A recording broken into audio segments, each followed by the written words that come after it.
Good morning. Welcome to the K12 Design Challenge. Are you ready? Yes. Good luck. Stage is all yours. Thank you. Hello everyone, good morning. I'm Sidrah Javed and I study in grade 7 from GEMS Legacy School, Dubai. So refugees are already being are in a difficult position, and depriving them of healthcare is an even worse situation. So this is my problem. So we all know about the natural disasters that are taking place currently in the world, and because of global warming, it's increasing. So the refugees that are there in the refugee camps are being deprived of healthcare facilities, and this is making life even harder for them. It's depriving them of their physical and emotional well-being. So I found out about how we can really help the refugees in different countries and how the access to medical facilities is really important to them. So I present to you my solution, Le Medibot. So this is the front view of my drone. We have shock absorbing landing legs, which is in place because you never know the situation really in a refugee camp. You never know, there still might be after effects of the earthquake. We also have a landing pad because the station over there might still have a lot of dust, debris, and we don't want it to get into the sensitive parts of the drone. And then we also have an AI screen, which will be using machine learning to communicate with the refugees about their symptoms.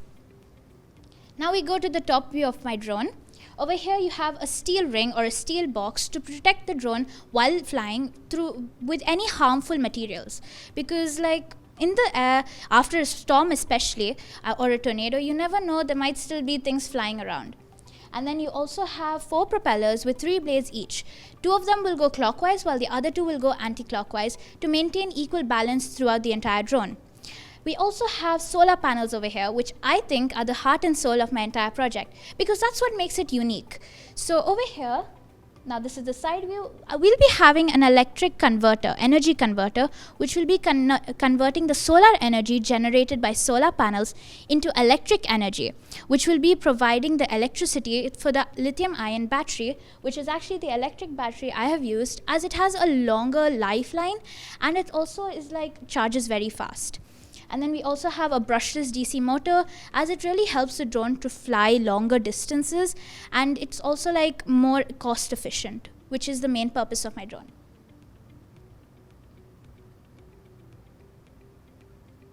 And then this is the app I've made to go along with my drone. So this is the app and its name is MediBridge. First, the refugee, in this case, the user, in this case the refugee, will choose their preferred language, for example English.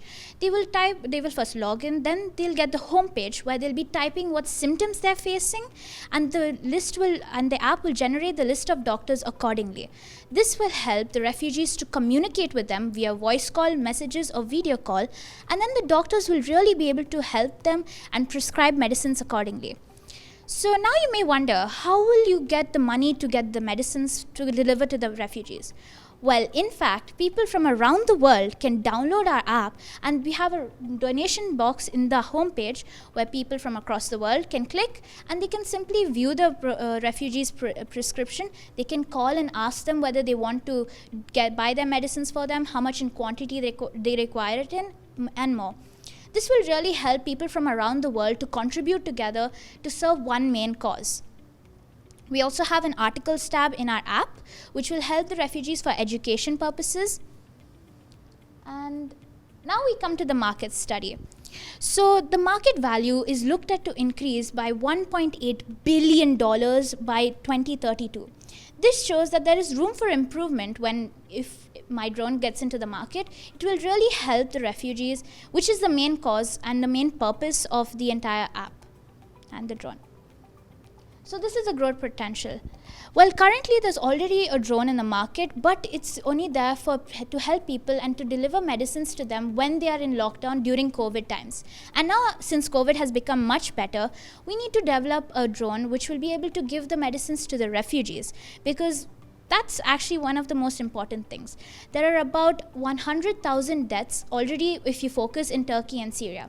And the Syrian refugees have not been given access to basic healthcare services. So this is really hurtful if you're looking at it from sitting in Dubai and you read about the news about Turkey and Syria. It really hurts your heart when you hear about it. So these are the relevant trends. Many doctors from across the world are looking at thinking that we need to have more medical facilities, especially in these refugee zones.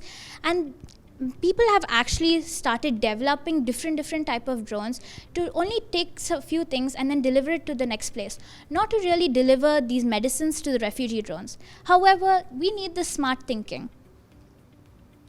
So I really hope that you like my idea, and I really wish that this comes into the market to be able to help the refugees from not only Turkey and Syria but across the world who have been faced by natural disasters. Thank you. Excellent, thank you. So we just have a few questions to ask you. Can you tell me a little bit more about the AI that you've integrated into the drone? Yeah, so the AI is actually connected to the app. So the AI screen will be using machine learning. It'll actually be able to communicate with the refugee. As I did my research, my market study, and I found out that 90% of the refugees that are there in refugee camps currently have mobile phones, because most of them are teenagers. So, but if the refugees don't have the mobile phones, the drone will actually go to them and they'll communicate with the AI screen using machine learning, and it will basically do the same facilities and do the same thing as how the app would do. Thank you. Thank you. Okay, I love your idea. Thank you. That's very cool. Can I ask some challenging questions? Yes, sure. They know, right? Okay, so you said the AI would so the AI would diagnose these guys and decide what medicine they should have. Is that the concept? So for the drone, yeah, that's the concept. Actually, in my school currently, we're learning about different AI algorithms and machine learning more in depth. So I thought of it and I'm like, why don't we program something that we can use to do like this, that we can integrate in the drone? That's great. Now, where is the drone based? Like, I'm in a refugee camp in Turkey and I need medical assistance and the drone needs to fly to me. Where is it coming from? So basically, if you look at this situation in Turkey and Syria, currently not all the countries that are in Turkey have been affected. So we can have safety bunkers in the other relief countries, as we call it, and over there we'll have the drones over there, full drone bank, and then we'll also have the medicines over there via the donations that the people have given. Okay, so as a business concept, do you see yourself as a hardware or as a software business idea? I see it's a hard work. I absolutely loved your idea, and I also loved your presentation. You made great eye contact, which made us feel like we were really with you on the journey. I especially liked your donations box, and I like how you blended the hardware and software to bring in that aid where people can make a real difference. I have one consideration. Of course, some of these medicines will need to be kept carefully, and so thinking about the cooling of your drone and also thinking about when it arrives. Are you going to have someone carefully distributing so that the right medicine's getting to the right people? Because obviously that's one area that I tend to hear in your presentation of how you ensure correct medications gets to the correct people. Yes, so they're actually in the refugee sites, though they're not perfect or proper refugee healthcare facilities, there are still doctors on site. So these doctors will be in touch with our voluntary doctors from across the world who I had mentioned in the app.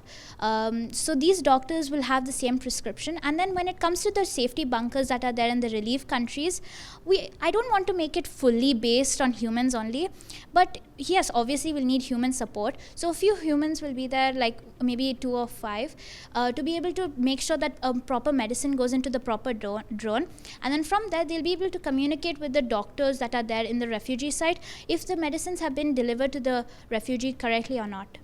What's the time that it will take for the whole process? So from diagnosing what the people need, going back to go and get the right medicines, so then coming back to deliver the medicine.